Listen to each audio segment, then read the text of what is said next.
Israel Hamas संघर्ष को 8 दिन हो गए हैं।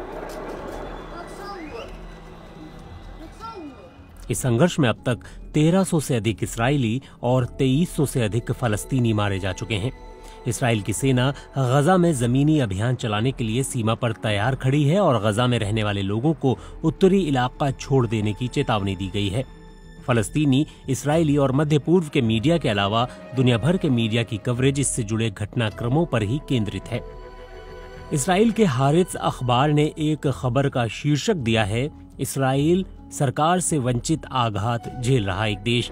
इस लेख में 7 अक्टूबर को हुए हमास के घातक हमले के बाद देश के राजनीतिक हालात का विश्लेषण करते हुए कहा गया है कि इसराइल में जो अराजकता पैदा हुई है वो एक तरह से पूरे देश को प्रेरित कर रही है। नेतन्याहू के लिए विभाजन कोई समस्या नहीं है, बल्कि ये उनकी स्थायी विशेषता है। हारित्ज ने हमले को लेकर चल रही कॉन्स्पिरेसी थ्योरी पर भी एक लेख प्रकाशित किया है और आशंका जाहिर की है कि इस हमले में भीतरी लोग भी शामिल हो सकते हैं। इसराइल के चर्चित अखबार टाइम्स ऑफ इसराइल में एक संपादकीय लिखा गया है जिसका शीर्षक है, इसराइल राष्ट्र को नजरअंदाज किया गया। टाइम्स ऑफ इसराइल ने अपने लेख में कहा है, हमें नहीं पता कि गजा में कुल कितने लोग किडनैप हैं और कितने शव हैं। अगवा किए गए लोगों के परिजन अधिकारियों के सामने गिड़गिड़ा रहे हैं कि उन्हें स्पष्टीकरण दिया जाए। एक समय तो उनसे एक शीर्ष अधिकारी ने ये तक कह दिया कि अगवा किए गए लोगों के विषय पर युद्ध के बाद बात होगी। हिब्रू भाषा की सबसे चर्चित मीडिया वेबसाइट वाईनेट ने गजा पर जमीनी हमले से पहले इसराइल की तैयारियों के बारे में विस्तार से लिखा है। इस लेख में कहा गया है, जनरल स्टाफ ने यूनिटों को जमीनी हमले की योजना से जुड़े निर्देश देने शुरू कर दिए हैं।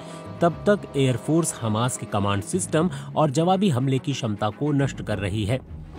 हिजबुल्लाह अभी पीछे है, लेकिन एक बार गजा में इसराइल के घुसने के बाद उसके इरादों की परीक्षा होगी।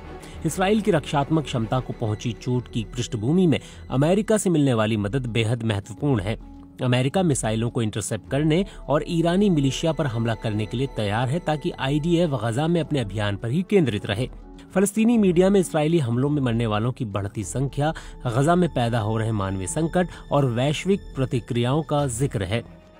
पैलेस्टाइन क्रॉनिकल ने हमास के इसराइली बच्चों की हत्या करने के दावों पर CNN की रिपोर्टर के माफी मांगने से जुड़ी खबर प्रकाशित की है। फलस्तीनी मामलों पर नजर रखने वाली वेबसाइट मोंडोवाइज में अपना अनुभव लिखते हुए एक रिपोर्टर ने लिखा है, मैंने नकबा के बारे में बहुत सी कहानियां लिखी थी, आज मैंने नकबा का अनुभव किया। नकबा शब्द का मतलब होता है त्रासदी, और फलस्तीनी लोग इसे 1948 में अपनी जमीनों से जबरदस्ती हटाए जाने की घटनाओं से जोड़कर देखते हैं। हमास और इस्लामिक जिहाद से जुड़ी वेबसाइट कुद्स न्यूज नेटवर्क ने अपनी एक रिपोर्ट में हिजबुल्लाह के शेबा फार्म्स इलाके पर बड़े हमले का जिक्र किया है। इस रिपोर्ट में हिजबुल्लाह के हवाले से इजरायली सेना के कई ठिकानों पर हमले का दावा करते हुए कहा गया है कि रॉकेट निशाने पर लगे। इसके बाद हिजबुल्लाह और इजरायली सेना के बीच गोलीबारी और बमबारी भी हुई। वहीं अपने आप को स्वतंत्र मीडिया बताने वाली फलस्तीनी मुद्दों पर केंद्रित और शिकागो से संचालित वेबसाइट इलेक्ट्रॉनिक इंतिफादा ने अपना कवरेज फलस्तीन के मानवीय संकट पर केंद्रित रखा है। वेबसाइट ने अपने एक लेख में लिखा है, खामोश लोगों का नरसंहार।